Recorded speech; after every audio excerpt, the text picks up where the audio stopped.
வளர்ந்த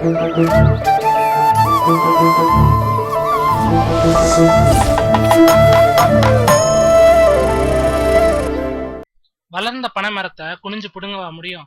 ஏன் முடியாது என்பவர்கள் தான் சினிமாவில் ஜாஸ்தி. ஒரு கல்லை தூக்கி போடுவோம், உடஞ்சா கண்ணாடி, உடையலன்னா எனக்கு என்னாடி என்று நடையை கட்ட வேண்டியதுதான் என்பவர்களும் இங்கே ஜாஸ்தி. இப்படிப்பட்ட இடியாப்ப சிக்கலுக்குள் தலையை கொடுத்தாலும் தப்பிக்கிற தில்லோடு ஓடிக்கொண்டிருக்கிறார் நம்ம சிவகார்த்திகேயன். 24 AM ஸ்டுடியோஸ் நிறுவனத்திற்காக தயாரிக்கப்படும் 3 படங்கள்ல அடுத்தடுத்து நடிக்க கமிட் ஆகிவிட்டார் அவர். இந்த நிறுவனம் சிவகார்த்திகேயனின் நெருங்கிய நண்பர் RD ராஜாவுக்கு சொந்தமானது. ரெமோ, அதுக்கப்புறம் ஜெயம் ராஜா இயக்கிற படம், பிறகு பொன்ராம் இயக்கும் படம், இப்படி ஒரே நிறுவனத்தில் அடுத்தடுத்து நடிக்கிற படங்களுக்கு பஞ்சாங்கம் கொடுத்து விட்டார் சிவா.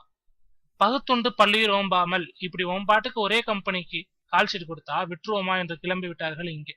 அவருக்கு அட்வான்ஸ் கொடுத்திருந்த தயாரிப்பாளர்கள் தங்கள் கிடுக்குப்படியை இறுக்கி போட்டு விட்டார்கள் சிவகார்த்திகேயன் மீது.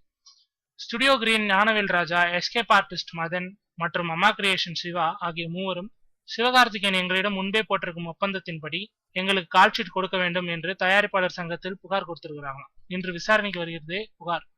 அங்க என்ன முடிவெடுக்க போறாங்களோ. முடிஞ்சா இவனப்படி பட பாடல் வெளியிட்டு விழாவில் சிவகார்த்திகேயன் பேசியதான் நினைவுக்கு வருது.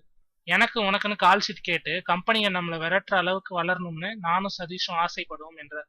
அதான நடக்குது இப்போ.